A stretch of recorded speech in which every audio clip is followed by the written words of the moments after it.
हर हर महादेव दोस्तों, आशा करते हैं कि आप लोग कुशल मंगल होंगे। हम आ गए हैं फिर से एक नए अध्याय के साथ, एक नए एपिसोड में। पिछला जो अध्याय था वो 9वां अध्याय था, जिसमें आपने देखा था कि जो कामदेव है ब्रह्मा जी के आदेश से जब महादेव को मोहित करने चल पड़ते हैं, उनके साथ वसंत होती है, उनकी पत्नी रति होती है और वो नाना प्रकार के उपाय करते हैं, लेकिन महादेव जो है मोहित नहीं होते। अब अपने महादेव तो है ही ऐसे कि वो हर चीज से परे हैं, उन्हें काम क्या मोहित कर पाएगा। सो ये दिखाया हुआ था और ये बहुत ही एक अच्छा अध्याय था। अब देखते हैं कि 10वें अध्याय में क्या है। चलिए बिना देरी किए शुरू करते हैं। आप चैनल को सब्सक्राइब जरूर करिए और कुछ भी सवाल हो, कुछ भी प्रश्न हो, कुछ भी कहना चाहते हो कमेंट में जरूर लिखिए। हमें जितना भी ज्ञान है हम आपके साथ साझा करेंगे, आपके हर सवालों का, हर प्रश्नों का उत्तर देने की कोशिश करेंगे। चलिए शुरू करते हैं। तो महाशिव पुराण के सती खंड का 10वां अध्याय जो है ब्रह्मा और विष्णु के संवाद में शिव महत्व का वर्णन कहता है। नारद जी बोले, हे ब्राह्मण, हे विदे, हे महाभाग, आप धन्य हैं जो आपकी बुद्धि शिव में आसक्त है। अपने परमात्मा शंकर जी के सुंदर चरित्र का आख्यान किया। मारगणों तथा अपनी स्त्री रति के साथ जब काम अपने स्थान पर चला गया तब क्या हुआ और आपने क्या किया, अब उस चरित्र को कहिए। ब्रह्मा जी बोले, हे नारद, आप अत्यंत प्रसन्नता पूर्वक महादेव जी के चरित्र को सुनिए, जिससे श्रवण मात्र से मनुष्य विकार से मुक्त हो जाता है। काम के सपरिवार अपने आश्रम में चले जाने पर उस समय जो हुआ उस चरित्र को मुझसे सुनिए। हे नारद, मेरा घमंड चूर चूर हो गया और अपने मनोरथ के अपूर्ण रहने से मुझ आनंद रहित के हृदय में विस्मय हुआ।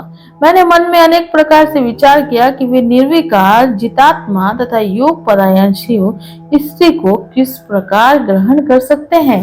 हे मुने, इस प्रकार अनेक तरह से विचार करके अहंकार रहित मैंने उस समय अपने जन्मदाता शिव स्वरूप उस विष्णु का भक्ति पूर्वक स्मरण किया और दीनता पूर्व वाक्यों से युक्त कल्याणकारी सूत्रों से मैं उनकी स्तुति करने लगा। उसे सुनकर चतुर्भुज कमल नयन शंख पद्म गदाधारी पीताम्बर से सुशोभित तथा श्याम वर्ण के शरीर वाले भक्त प्रिय भगवान विष्णु शीघ्र ही मेरे सम्मुख प्रकट हो गए। उस प्रकार के रूप वाले शरणागत वत्सल उन भगवान को देखकर मैंने पुनः प्रेम से गदगद वाणी में बार बार उनकी स्तुति की। अपने भक्तों के दुखों को दूर करने वाले भगवान विष्णु उस सूत्र को सुनकर अत्यंत प्रसन्न हो मुझ शरणागत ब्रह्मा से कहने लगे। विष्णु जी बोले, हे विदे, हे ब्रह्मा, हे महाप्राग, आप धन्य हैं। हे लोककर्ता, आपने आज किस लिए मेरा स्मरण किया और किसी लिए आप मेरे स्तुति कर रहे हैं। आपको कौन सा महान दुख हो गया है, उसे अभी बताइए। उस संपूर्ण दुख का मैं नाश करूंगा, इसमें संदेह नहीं करना चाहिए। तो ब्रह्मा जी बोले, हे नारद, विष्णु के इन वचनों को सुनकर मैंने दीर्घ श्वास लिया और हाथ जोड़कर प्रणाम करके विष्णु से ये वचन कहा, हे देव, हे रमानाथ, मेरी बात सुनिए और हे मानद, उसे सुनकर दया करके मेरा दुख दूर कीजिए तथा मुझे सुखी कीजिए।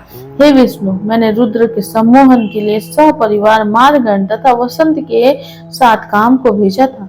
उन्होंने शिवजी को मोहित करने के लिए अनेक प्रकार के उपाय किए, परंतु वे सब निष्फल हो गए।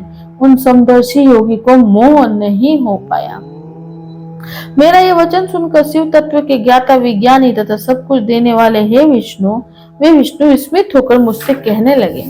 विष्णु जी बोले, हे पितामह, आपकी इस प्रकार की बुद्धि किस कारण से हो गई है। हे ब्रह्मा, अपनी सद्बुद्धि से सब विचार कर मुझसे सत्य सत्य उसे कहें। ब्रह्मा जी बोले, हे तात, आप उस चरित्र को सुनिए। ये आपकी माया मोहने वाली है। सुख दुखमय ये सारा जगत उसी के तो अधीन है। उसी माया के द्वारा प्रीत होकर मैं इस प्रकार का पाप करने के लिए प्रवृत्त हुआ हूँ। ये देवेश, आपकी आज्ञा से मैं कह रहा हूँ, आप उसे सुनिए। सृष्टि के प्रारंभ में मेरे दक्ष आदि 10 पुत्र उत्पन्न हुए और मेरी वाणी से एक परम सुंदरी कन्या भी उत्पन्न हुई, जिसमें धर्म मेरे वक्ष स्थल से, काम मन से तथा अन्य पुत्र मेरे शरीर से उत्पन्न हुए। हे हरे, कन्या को देखकर मुझे मोह हो गया।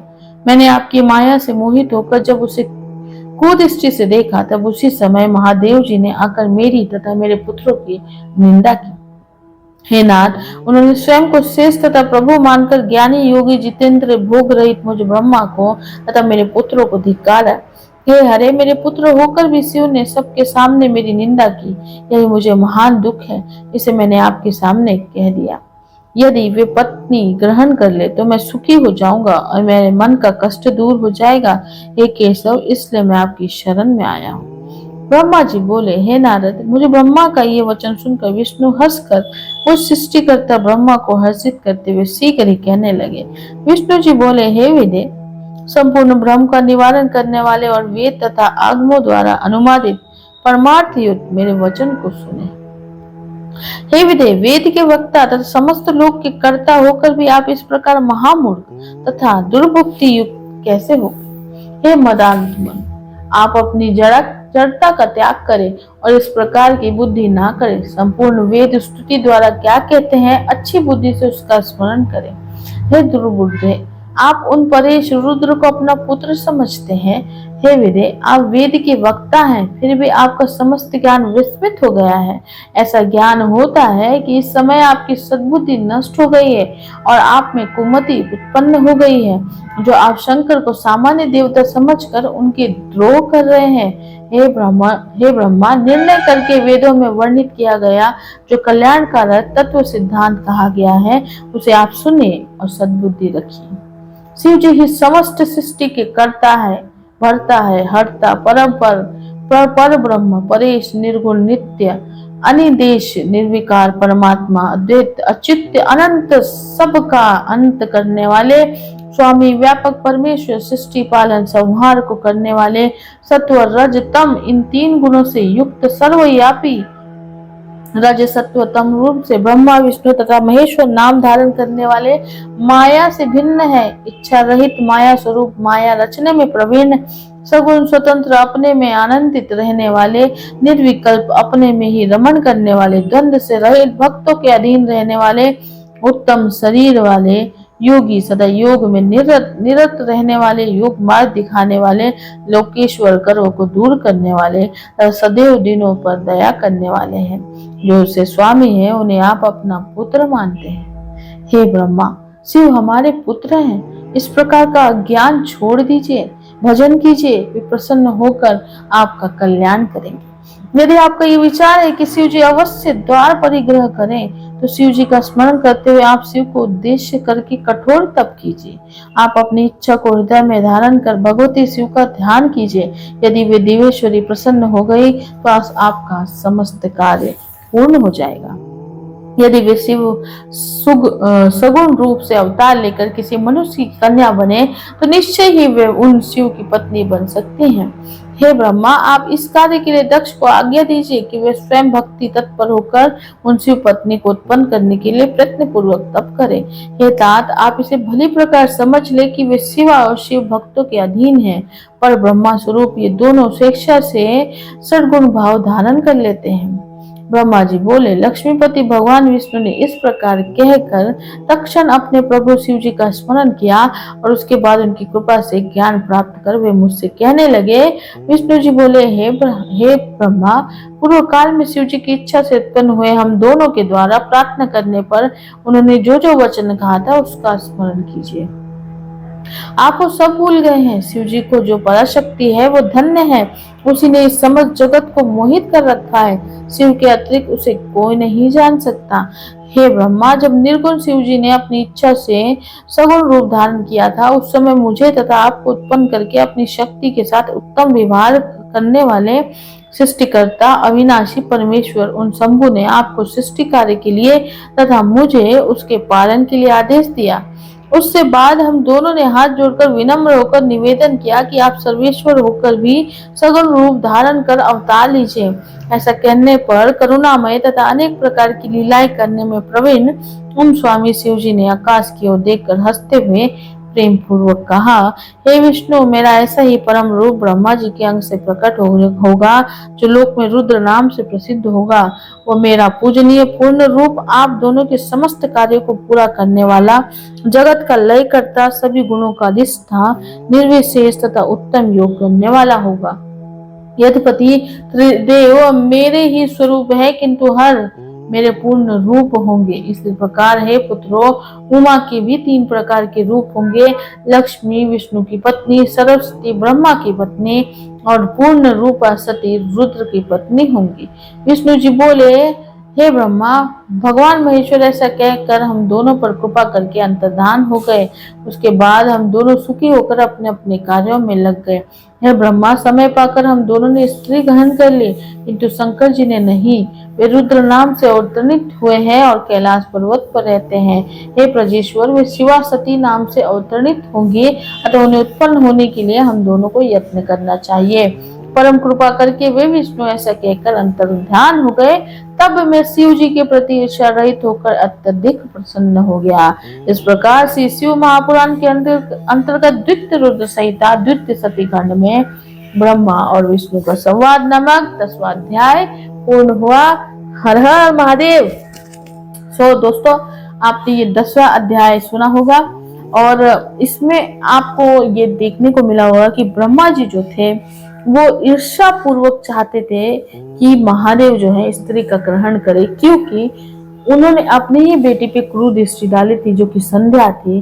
तो महादेव ने उन्हें बहुत धिक्कारा था और ब्रह्मा जी को गलत फहमी हो गई थी कि महादेव उनके पुत्र है, तो सबके सामने वो उनको कैसे डांटे और सबके सामने वो उनका अपमान कैसे किए। लेकिन फिर जब विष्णु जी ने बताया उन्हें कि भाई तुम कौन सी मोहमाया में हो, ब्रह्मा जी जो थे ना, उनका कैरेक्टर कुछ इस तरह से है वो शास्त्रों में भी कि वो मोहित हो जाते थे, बहुत जल्दी ही पाप कर्मों में और ईर्ष्या में लिप्त हो जाते थे। तो थोड़ा सा इसीलिए उन्हें भगवानों से थोड़ा दूर रखा गया और इसलिए उनकी पूजा नहीं होती है। तो ब्रह्मा जी ऐसे थे, तो उनको विष्णु जी ने जब बताया कि भाई वो हम सबके पापा हैं और हम सबके फादर हैं, तुम उन्हें छोटा मोटा भगवान मत समझो, वो महेश्वर है, उन्होंने हम सब की उत्पत्ति की है, इस जगत की उत्पत्ति की है और उन्होंने अपना एक स्वरूप हमारे बीच में एक बोलते ना अपने हेल्प के लिए और हम लोग के ही बोलने पर उन्होंने रुद्र जो महादेव हैं शिव का अवतार लिया। और जैसे हमारी शादी हुई, हमारे पास है वाइफ, वैसे महादेव की भी शादी होगी, तो तुम उन्हें प्यार से मनाओ, उनके तप करके मनाओ, उन्हें तपस्या करके। भोलेनाथ को ना तपस्या से, प्यार से और सच्ची भावना से ही मनाया जा सकता है। ईर्ष्या रखकर, स्वार्थ रखकर उन्हें नहीं मनाया जा सकता, ना ही उन्हें पाया जा सकता है, क्योंकि इन सभी चीजों से वो अलग है, विरिक्त है। ना उनमें लोभ है, ना ईर्ष्या है, ना लालच है, वो किसी चीज में विलुप्त नहीं है, वो हर चीज से परे है।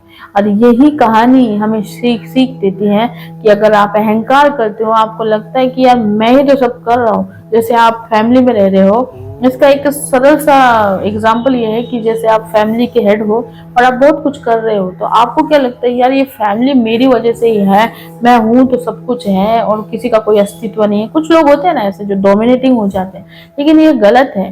आपका अपना कुछ भी नहीं है, आपकी फैमिली भी अपनी नहीं है। हर फैमिली का एक एक सदस्य एक इंडिविजुअल सोल होता है, एक इंडिविजुअल आत्मा होता है जो कि कर्मों के आधार पर एक दूसरे से मिलते हैं।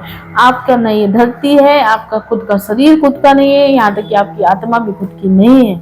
आप बस यहाँ पे कर्म करने आए हो और आपके कर्म खत्म होंगे, जैसे आपके कर्म होंगे फिर वैसे आपको फल मिलेगा।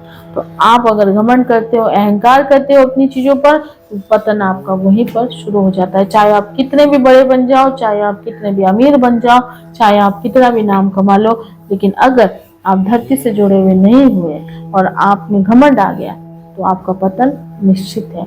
और महादेव की हर कहानियां हमें यही प्रेरणा देती है। तो खैर, ब्रह्मा जी को अपने गलती का एहसास हो गया। अब देखते हैं कि अगले अध्याय में वो क्या करते हैं और महादेव को कैसे मनाते हैं और महादेव की लाइफ में सती माता की एंट्री कैसे होती है। तो चलिए, आप सब्सक्राइब जरूर करिएगा और इस अध्याय को जरूर सुनिएगा। और कुछ भी प्रश्न हो, कुछ भी हम बोल रहे हैं आपसे करियर रिलेटेड, आपकी लाइफ से रिलेटेड, आपकी किसी भी चीज से रिलेटेड, प्लीज हमें कमेंट करिएगा। चलिए, मिलते हैं अगले अध्याय में। तब तक अपना बहुत बहुत ख्याल रखिए। हर हर महादेव।